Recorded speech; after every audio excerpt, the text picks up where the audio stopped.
সমাগত লোকসভা নিৰ্বাচন ইতিমধ্যেই দেশ তথা ৰাজ্যৰ সকলো ৰাজনৈতিক দলে অবিৰতভাৱে অব্যাহত ৰাখিছে তেওঁলোকৰ প্ৰচাৰ অভিযান। ব্যতিক্ৰম নহয় বিটিআৰৰ অন্তৰ্গত কোকৰাঝাৰ সমষ্টিও। কোকৰাঝাৰত বিপিএফ ইউপিপিএল তথা অন্যান্য দল সংগঠনৰ সমান্তৰালভাৱে জোৰদাৰ প্ৰচাৰ অভিযান চলাই গৈছে অবৰো সুৰক্ষা সমিতি বিটিএডি অসমৰ প্ৰক্ষেপিত প্ৰাৰ্থী জোন দাসেও। দেওবাৰে বাক্সাৰ থমনাত প্ৰাৰ্থীগৰাকীয়ে শতাধিক মহিলাক লগত লৈ ঘৰে ঘৰে গৈ প্ৰচাৰ অভিযান চলায়। প্ৰচাৰ অভিযানৰ মাজতে সাংবাদিকৰে হোৱা এক সাক্ষাৎকাৰত জোন দাসে কয় যে অবৰো সংগঠন জন্ম হবলৈ বাধ্য হৈছিল বিপিএফৰ কুশাসনৰ ফলশ্ৰুতিত। বিপিএফৰ পিছত ইউপিপিএল মিত্ৰজোঁটৰ চৰকাৰ শাসনলৈ আহিল যদিও বিটিচিত বসবাস কৰা অনাবৰো লোকৰ কোনো ধৰণৰ পৰিৱৰ্তন আজিলৈকে নহল।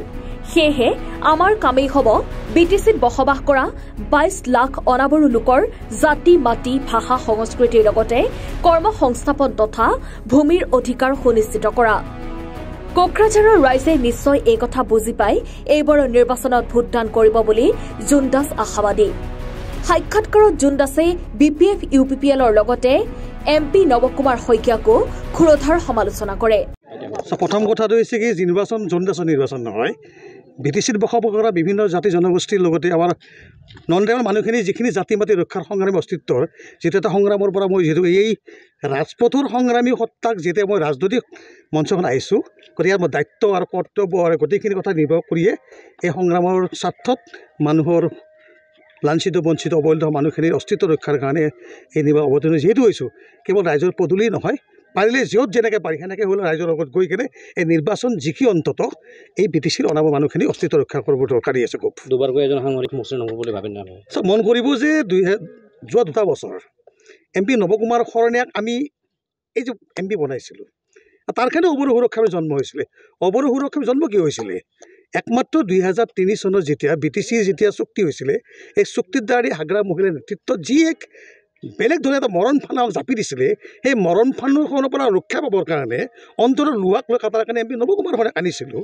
কিন্তু 2014 চনত MP নৱকুমাৰ শৰণীয়াৰ যিটো আমি আৱিৰ্ভাৱ বুলি অনুভৱ কৰি তেওঁক আনিছিলোঁ, আমাৰ আজিও অভিশাপ যেন পৰিণত হৈছে। কাৰণ MP নৱকুমাৰ শৰণীয়াৰ পৃষ্ঠপোষকতা বুলি ক'ব লাগিব, কিয় তেওঁ MP হৈ থকাৰ সময়তে কিন্তু য'ত নেকি হত্যা হিংসা আজি হোৱা নাই বুলি কয় মানুহে, য'ত নেকি লাফিকুল ইছলামৰ মানুহৰ নিচিনা মানুহৰ হত্যা হৈছিলে, ইয়াতে মুছলপুৰত আপোনাৰ মনোজ দাসৰ নিচিনা ব্যক্তিক এক মুকলিভাৱে হত্যা কৰা হৈছিলে, য'ত নেকি আপোনাৰ বিদ্যুৎ কলিতা, সঞ্জয় দাস, মহেন্দ্ৰ বৰা এই গোটেইবিলাক হত্যা কৰা হৈছিলে। গতিকে আগন্তুক দিনত আৰু বিগত দিনত MP নৱকুমাৰ শৰণীয়াই সম্পূৰ্ণ ব্যক্তিগত স্বাৰ্থ সিদ্ধি কৰাৰ কাৰণে আমি অবৰো সুৰক্ষাৰে ব্যস্ত কৰাব ৰাইজে এটা কথা পতিয়ন হৈছোঁ যে যিজন ব্যক্তিৰ দ্বাৰাই দি আমাৰ মাটি সুৰক্ষিত নহয়, যিজন ব্যক্তিৰ দ্বাৰাই দি আমাৰ ভাষা সুৰক্ষিত নহয়, যিজন ব্যক্তিৰ দ্বাৰা দি আমাৰ অনাগত ভৱিষ্যত ল'ৰা ছোৱালীৰ ভৱিষ্যত সুৰক্ষিত নহয়, যিজন ব্যক্তিয়ে বড়ো কথা কৈকে যিজন ব্যক্তিয়ে সেই বড়োসকল বা ইউপিপিএল বা বিপিএফৰ লগত সংবদ্ধ হৈ বিজেপিৰ লগ লাগি তেওঁ আমাৰ মানুহখিনিক এটা বিপদাপন্ন পৰিৱেশত সৃষ্টি কৰিব পাৰে, তেনে ব্যক্তিৰ দ্বাৰা দি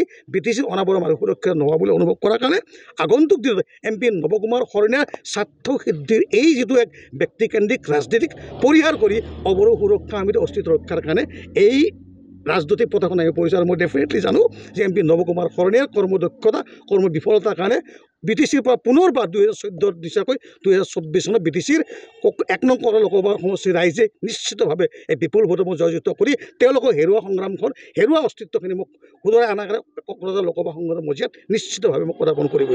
ডেফিনেটলি প্ৰত্যাপন কোনে কৈছে? প্ৰত্যাপন আজি এনেকুৱা হৈছে, এই প্ৰত্যাপন BPF বা EPPL কওক, মই আগতে কৈছোঁ এতিয়াও কৈছোঁ যে BPF হওক বা EPPL হওক, আমাৰ মাটি বাৰী হওক, আমাৰ ল'ৰা ছোৱালীৰ ভৱিষ্যতে হওক, অন্যান্য ক্ষেত্ৰত কোনো ধৰণে আমাৰ সুৰক্ষিত নহয়।